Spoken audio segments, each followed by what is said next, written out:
Hello students, नमस्कार। Path to success channel में आप सभी का बहुत बहुत स्वागत है। तो आज से हम लोग मध्य प्रदेश के करंट अफेयर्स की शुरुआत कर रहे हैं। मध्य प्रदेश में चाहे कोई भी एग्ज़ाम हो, वो पीएससी से रिलेटेड एग्ज़ाम हो, चाहे वो एसआई का एग्ज़ाम हो, चाहे वो कांस्टेबल का एग्ज़ाम हो, चाहे वो एमपी पुलिस का एग्ज़ाम हो, चाहे व्यापम एग्ज़ाम ले रहा हो, हर एक एग्ज़ाम के लिए ये जो करंट अफेयर्स है या जिसे हम सामयिकी कहते हैं हिंदी में, इसका वेटेज कम से कम इतना तो होता है कि आपके सिलेक्शन का ना होना और होना दोनों ही करंट अफेयर्स तय करता है। क्योंकि ट्रेडिशनल पोर्शन आप अच्छी तरह से कर लेते हैं, मगर कहाँ कमी रह जाती है? कमी रह जाती है कई लोगों की करंट अफेयर्स में।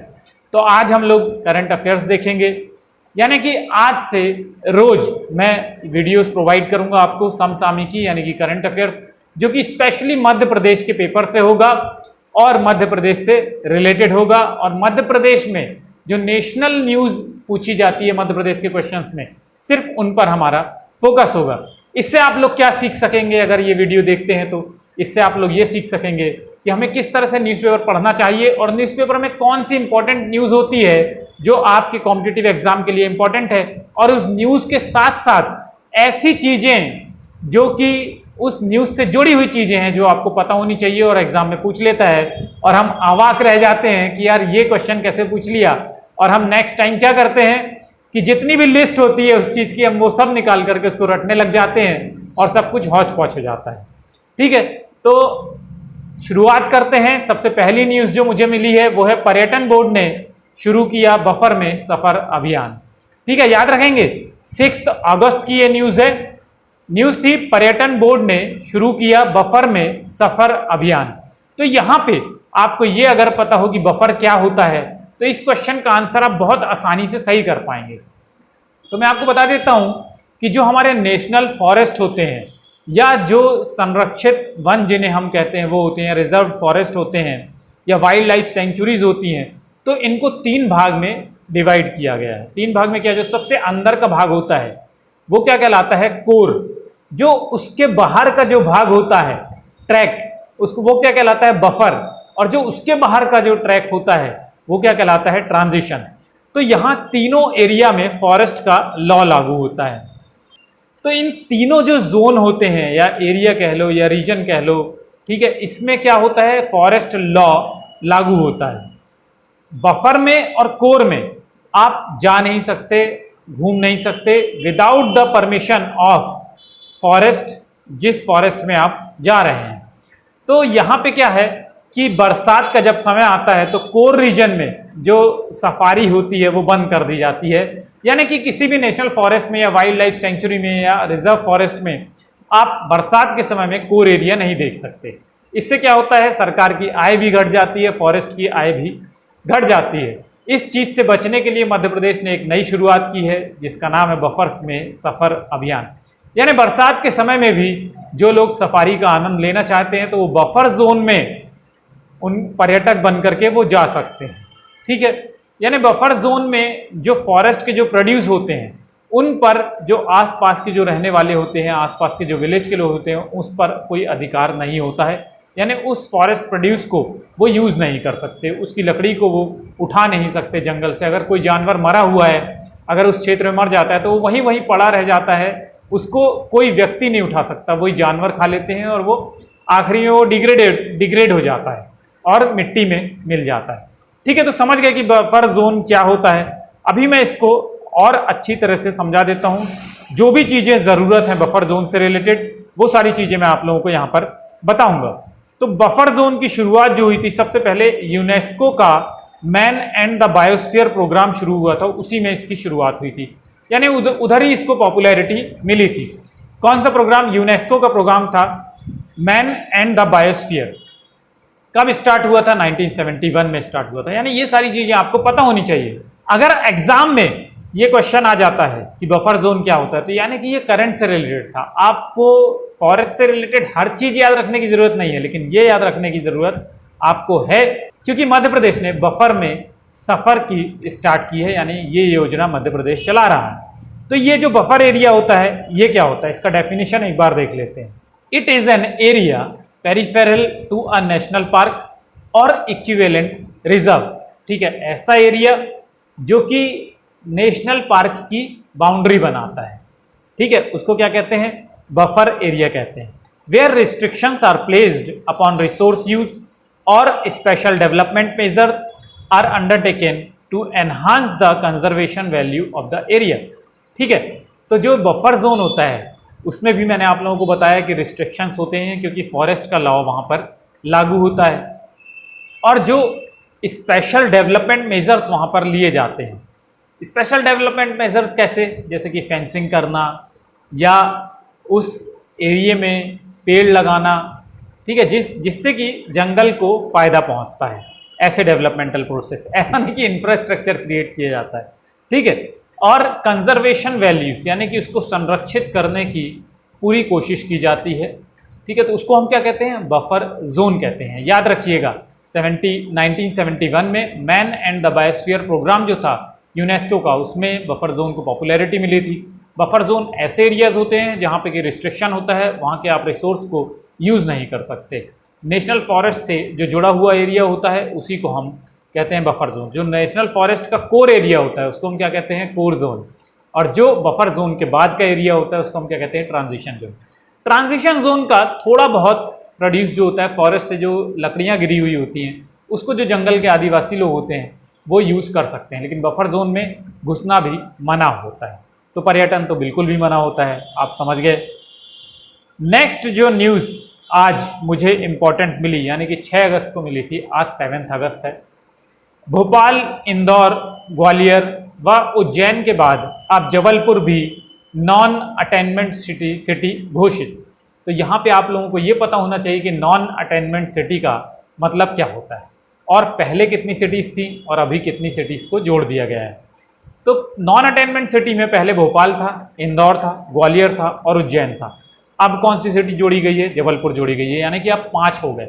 नॉन अटेनमेंट सिटीज़ ऐसी सिटीज़ होती हैं जहाँ का जो पॉल्यूशन लेवल है वो बढ़ जाता है, इतना बढ़ जाता है कि अब हमें पॉल्यूशन को कम करने की आवश्यकता है, और वहाँ पे इस तरह के मेजर्स लिए जाते हैं। कैसे मेजर्स, LED स्क्रीन्स लगाई जाती है जगह जगह पे, हर चौराहे पे, लगभग हर चौराहे पे, ताकि आपको ये पता लग सके कि इस जगह पे जहाँ पे आप खड़े हैं यहाँ का पॉल्यूशन लेवल कितना है, यानी कि आपको फिल्टर मास्क यूज़ करना चाहिए कि नहीं करना चाहिए, उस जगह पर आपको दुकान खरीदनी चाहिए कि नहीं खरीदनी चाहिए। इससे आप लोग ये तय कर सकते हैं, ठीक है। यानी कि पॉल्यूशन लेवल बढ़ जाता है, उसको नॉन अटेनमेंट सिटी घोषित कर दी जाती है।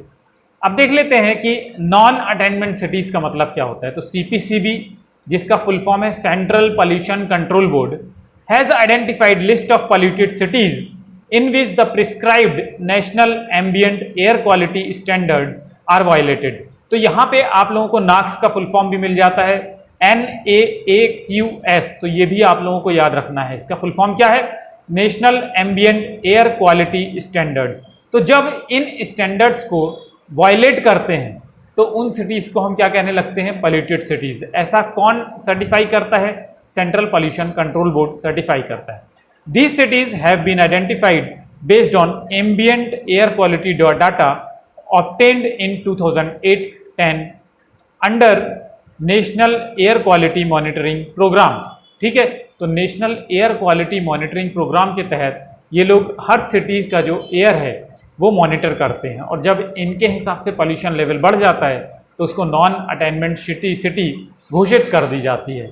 इसमें ये लोग इस तरह के मेजर्स लेते हैं कि जगह जगह हर गली चौराहे पे जहाँ ज़रूरत होती है, जो ट्रैफिक वाला एरिया होता है वहाँ पे LED स्क्रीन लगाई जाती है, जिससे कि वहाँ के नागरिकों को ये पता लग सके कि अभी यहाँ का पॉल्यूशन लेवल कितना है, ठीक है। अब देखते हैं नेक्स्ट न्यूज़। तो आप लोग समझ गए होंगे कि नॉन अटेनमेंट सिटीज़ का मतलब क्या होता है, और मध्य प्रदेश में 5 सिटीज़ हैं नॉन अटेनमेंट सिटीज़, ठीक है। भोपाल, इंदौर, ग्वालियर, उज्जैन और जबलपुर अभी नया नया ऐड हुआ है। नेक्स्ट जो न्यूज़ है वो भी बहुत इंपॉर्टेंट न्यूज़ है। प्रदेश में एक देश एक राशन कार्ड को अमल में लाने का रास्ता खुला, ठीक है। यानी हाई कोर्ट ने, जो दुकानदारों ने चुनौती दी थी इस योजना को, ठीक है, तो हाई कोर्ट ने अभी क्या किया है, खारिज कर दिया है, या दुकानदारों ने वापस ले लिया। हमारे लिए क्या इंपॉर्टेंट है, हमारे लिए ये इंपॉर्टेंट है कि one nation one ration card का मतलब क्या है। तो देख लेते हैं the one nation and one ration card जो स्कीम है ये है क्या? The one nation one ration card facility is an ambitious plan and endeavour of department of food and public distribution to ensure the delivery of food security entitlements to all beneficiaries covered under NFSA यानी national food security act 2013। तो यहाँ पे आप लोगों को क्या याद रखना है, नेशनल फूड सिक्योरिटी एक्ट जो था ये 2013 में आया था, irrespective of their physical location anywhere in the country. तो one nation one ration card क्या है? One nation one ration card एक ऐसी योजना है जो कि जो लोग माइग्रेट होकर के एक जगह से दूसरी जगह जाते हैं तो उनको रेशन कार्ड का फ़ायदा उस जगह पे नहीं मिल पाता है, यानी जहाँ के वो डोमिसाइल होते हैं, जिस जगह के वो रहने वाले होते हैं। इसीलिए रेशन कार्ड को एड्रेस प्रूफ भी कहा जाता है, क्योंकि जिस जगह के वो लोग रहने वाले होते हैं उसी रेशन शॉप से जा कर के वो बेनिफिट ले सकते हैं, वो अपने रेशन कार्ड्स का जो तहत रेशन है वो ले सकते हैं। लेकिन one nation one ration card अगर लागू हो जाता है मध्य प्रदेश में भी तो क्या होगा, उससे क्या होगा कि अगर आप किसी भी, हो सकता है कि आप साउथ इंडिया में जाकर रहने लगे हों, या आप दिल्ली में जाकर रहने लगे हों, या आप मुंबई में जाकर रहने लगे हो, तो अगर उन एरियाज़ को भी one nation one ration card में कवर किया गया है तो आप वहाँ पर जाकर के रेशन ले सकते हैं। किस द्वारा? आधार कार्ड के द्वारा। आधार ने हर चीज़ को डिजिटाइज कर दिया है।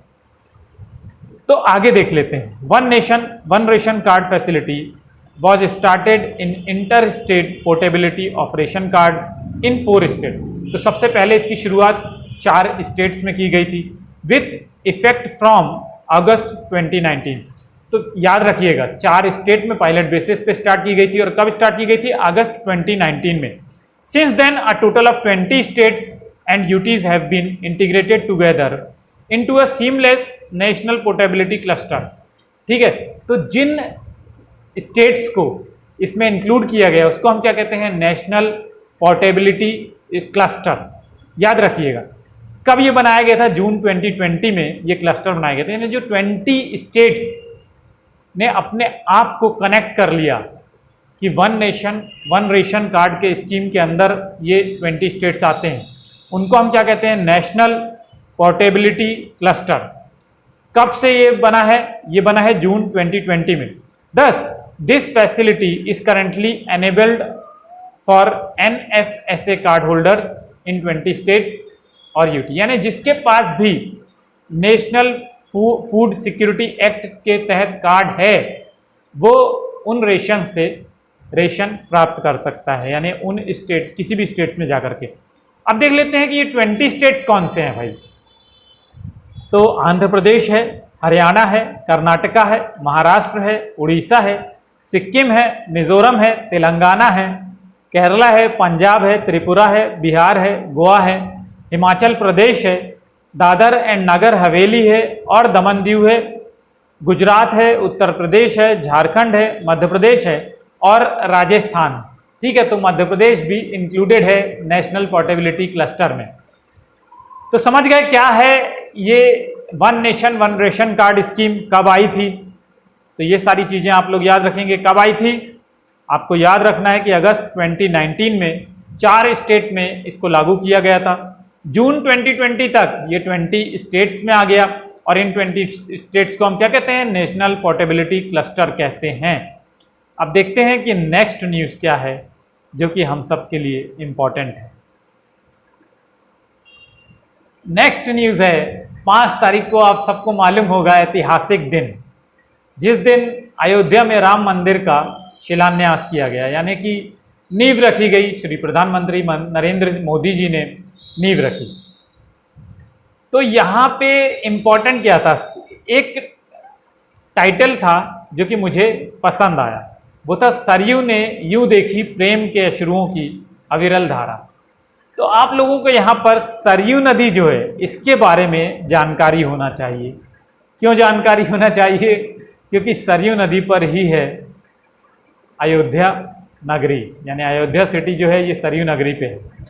तो कुछ जानकारी मैं आप लोगों के लिए यहाँ पर लेकर आया हूँ सरयू नदी के बारे में। तो सरयू का मतलब क्या होता है? सरयू का मतलब होता है सरसरा के बहना, यानी एयर या विंड से इसका मतलब होता है। सरयू का मतलब है विंड या हवा। The Saryu rises eight Sarmul, Sarmul में सरयू का उद्गम हुआ है। याद रखेंगे सरमूल से सरयू जन्मी है। Which is located in the extreme north of the district Bageshwar of Uttarakhand, Bageshwar city में सरमूल जगह है, वहाँ से सरयू नदी का उद्गम हुआ है, सरयू नदी निकली है। On the southern slope of a ridge of Nandakot, it flows through the Kumaon Himalayas and passes by the towns of Kapkot, Bageshwar and Seraghat before flowing into the Mahakali at Pancheshwar. तो ये कहाँ जाके मिलती है? महाकाली में पंचेश्वर पे मिलती है। याद रखना बहुत इंपॉर्टेंट है, सरयू महाकाली से मिलती है पंचेश्वर में। The river is mentioned 3 times in Rigveda. बहुत इंपॉर्टेंट क्वेश्चन है, इस तरह के क्वेश्चंस मध्य प्रदेश में पूछे जाते हैं कि कौन सी रिवर, कोई भी रिवर दे देगा, वो पूछ लेगा कि ऋग्वेद में इसका कितने बार उल्लेख हुआ है। ठीक है, तो इसको मेंशन किया गया है ऋग्वेद में 3 बार। Sarayu river flows through Indian states of Uttar Pradesh and confluences with Mahakali, जिसे हम शारदा नदी भी कहते हैं, और करनाली, जिसे हम घाघरा रिवर भी कहते हैं। ठीक है, तो 2 रिवर 2 जगह वो मिलती है, महाकाली से मिलती है और करनाली से मिलती है। तो ये सारी चीजें आपको याद रखना है। यह Ayodhya is situated on the bank of river Saryu. ठीक है, तो मैंने आप लोगों को पहले ही बता दिया कि अयोध्या जो है सरयू पे सिचुएटेड है। तो सरयू नदी का एक इंटरनेशनल इंपॉर्टेंस भी, इससे एक कहानी जुड़ी हुई है जो कि रियल है। ठीक है, कोरिया से। तो ये मैं आप लोगों को बता देता हूँ। Heo Hwang Ok was a princess of Ayodhya. ठीक है, हियो हुआंग ओके प्रिंसेस थी अयोध्या की। Who married to king Suro of Geumgwan Gaya of Korea.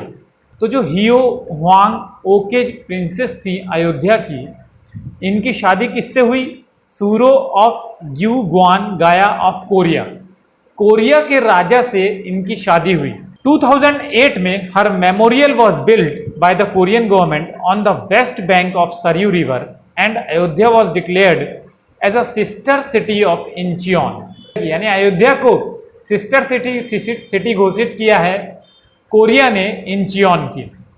और वेस्ट बैंक पे इन्होंने एक मेमोरियल बनाया है, कोरिया ने बनाया है सरयू के वेस्ट बैंक पे अयोध्या में मेमोरियल बनाया है। ठीक है, तो ये सारी चीज़ें बहुत इंपॉर्टेंट है, आप लोग याद रखेंगे। अब नेक्स्ट न्यूज़ देख लेते हैं कौन सी इंपॉर्टेंट है। तो नेक्स्ट न्यूज़ है data hack, Twitter 1878 crore rupees का जुर्माना देगा। ठीक है, तो ट्विटर पे 1878 करोड़ रुपए का जुर्माना लगाया है एफटीसी ने। तो एफटीसी क्या है और क्यों जुर्माना लगा है, ये हम लोग देखेंगे। तो सबसे पहले देखते हैं एफटीसी क्या है। एफटीसी यूएस की फेडरल ट्रेड कमीशन। तो एफटीसी के साथ ट्विटर का एक समझौता हुआ था कि ये जो है, जो इन्फॉर्मेशन होती है पर्सनल यूएस के सिटीजन्स की, वो ट्विटर किसी भी कंपनी के साथ शेयर नहीं करेगा, उसका मिसयूज़ नहीं करेगा। ऐसा माना जा रहा है कि ट्विटर ने इन इंफॉर्मेशन को किसी कंपनी के साथ अपने कमर्शियल यूज़ के लिए शेयर किया है। तो ये वायलेशन है जो एफटीसी ने इनके साथ समझौता किया था। इस वजह से एफटीसी जो है इन्वेस्टिगेट कर रहा है पोटेंशियल प्राइवेसी वायलेशन पे, और इस मिसयूज़ को लेकर चलते एफटीसी ने, जो कि यूएस का फेडरल ट्रेड कमीशन है, इसने 1878 करोड़ यानी 1878 करोड़ रुपीस का जुर्माना लगाया है। ये क्वेश्चन भी बहुत इंपॉर्टेंट है एमपीपीएससी या एमपी से रिलेटेड किसी भी एग्जाम में, या कोई भी एग्जाम आप देते हैं नेशनल एग्जाम, उसके लिहाज से ये बहुत इंपॉर्टेंट है। यूपीएससी में भी पूछा जा सकता है कि कौन सा सोशल मीडिया था जिसको एफटीसी ने 1878 करोड़ रुपए का जुर्माना लगाया था, क्यों लगाया था, ये क्वेश्चन पूछा जा सकता है। इसलिए लगाया था कि जो पब्लिक का इंफॉर्मेशन था उसका इन्होंने कमर्शियल यूज़ किया था और इसको मिसयूज़ माना जाता है, इस वजह से एफटीसी ने इन पर ये जुर्माना लगाया था। अब नेक्स्ट न्यूज़ देख लेते हैं। नेक्स्ट न्यूज़ जो है वो लेबनान के बारे में है। 3 लाख लोग बेघर हुए और 22.5 हजार करोड़ का नुकसान हुआ। कैसे हुआ?